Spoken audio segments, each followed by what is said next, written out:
അമ്മ ഒന്നും ഓർക്കുന്നില്ലെന്ന് മനസ്സിലായപ്പോൾ ദീപ നിരാശയായി. കഴിഞ്ഞ രാത്രിയിലെ ഭീകര സംഭവങ്ങൾ, അമ്മയുടെ ശരീരത്തിലെ മാറ്റം, അച്ഛൻ്റെ ഡയറിയിലെ രഹസ്യങ്ങൾ ഒന്നും അമ്മയുടെ ഓർമ്മയിലില്ല. ആ നിഴൽ രൂപം അമ്മയുടെ ഓർമ്മകൾ മായ്ച്ചു കളഞ്ഞതാവാം. അല്ലെങ്കിൽ ആ ശക്തിക്ക് അമ്മയുടെ മനസ്സിൽ പൂർണ്ണമായി കടന്നു ചെല്ലാൻ കഴിഞ്ഞിട്ടില്ലെങ്കിൽ അത് ഒരു തരം പ്രതിരോധം ഉണ്ടാക്കിയതാവാം. ദീപയ്ക്ക് ഒറ്റയ്ക്ക് ഈ ഭയത്തെ നേരിടേണ്ടി വരുമെന്ന് തോന്നി. അമ്മയെ എങ്ങനെയും രക്ഷിക്കണം. അവൾ അമ്മയെ മുറിയിൽ നിർത്തി വാതിൽ കുറ്റിയിട്ടു.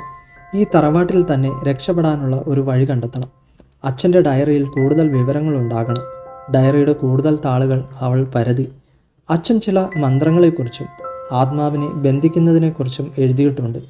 പൂർവികർ ചെയ്ത ഈ മന്ത്രവാദം ആത്മാവിനെ തറവാട്ടിൽ ബന്ധിപ്പിക്കാൻ വേണ്ടിയായിരുന്നു.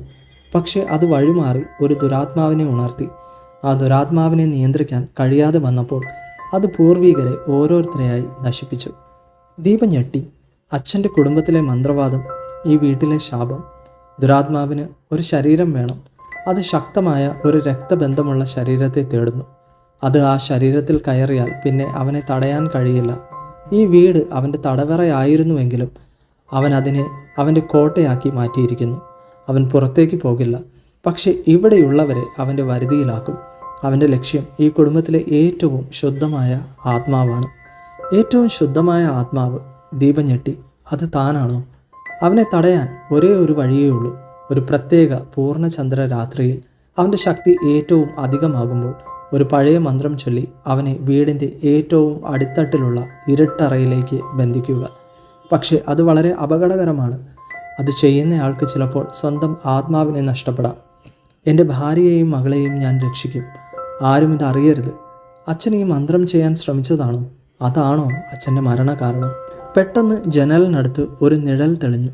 ഒരു യുവാവിൻ്റെ രൂപം. ദീപ ഞെട്ടി. അവൻ എവിടെ നിന്നാണ് വന്നത്? യുവാവ് പുഞ്ചിരിച്ചു. അവൻ തറവാട്ടിലെ ഒരു ജോലിക്കാരൻ്റെ മകനായിരുന്നു, രാഹുൽ. ദീപ അവനെ ചെറുപ്പം മുതൽ കണ്ടിട്ടുണ്ട്. അവൻ ഇപ്പോൾ എന്തിനാ ഇവിടെ? രാഹുൽ പതിയെ ജനലിലൂടെ അകത്തേക്ക് കടന്നു. അവൻ്റെ കണ്ണുകളിൽ ഒരുതരം കറുത്ത തിളക്കം. അത് അമ്മയുടെ കണ്ണുകളിൽ കണ്ട അതേ തിളക്കം. ദീപയ്ക്ക് നടുങ്ങി.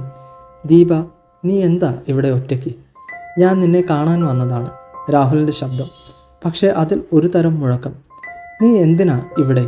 ദീപ ഭയത്തോട് ചോദിച്ചു. രാഹുൽ ദീപയുടെ അടുത്തേക്ക് വന്നു. അവൻ്റെ മുഖത്ത് ഒരുതരം സ്നേഹമുള്ള ഭാവം. പക്ഷേ ദീപയ്ക്ക് അവൻ്റെ കണ്ണുകളിലെ ഭീകരമായ തിളക്കം കാണാമായിരുന്നു. ഞാൻ നിന്നെ സ്നേഹിക്കുന്നു ദീപേ. നിന്നെ ഞാൻ സംരക്ഷിക്കാം. ഈ വീടിന് നിന്നെ വേണം. നീ എൻ്റെ കൂടെ വരൂ. രാഹുൽ ദീപയുടെ കയ്യിൽ പിടിക്കാൻ ശ്രമിച്ചു. ദീപ കൈ പിൻവലിച്ചു. ഇത് രാഹുലല്ല. അവൻ്റെ ശരീരത്തിൽ ആ ദുരാത്മാവ് കയറിയിരിക്കുന്നു. ഇനി എന്തു ചെയ്യും? ഈ ദുരാത്മാവ് രാഹുലിൻ്റെ ശരീരത്തിൽ കയറിയിരിക്കുന്നു. അവൻ തന്നെ പ്രണയിക്കാൻ ശ്രമിക്കുന്നത് എന്തിനാണ്?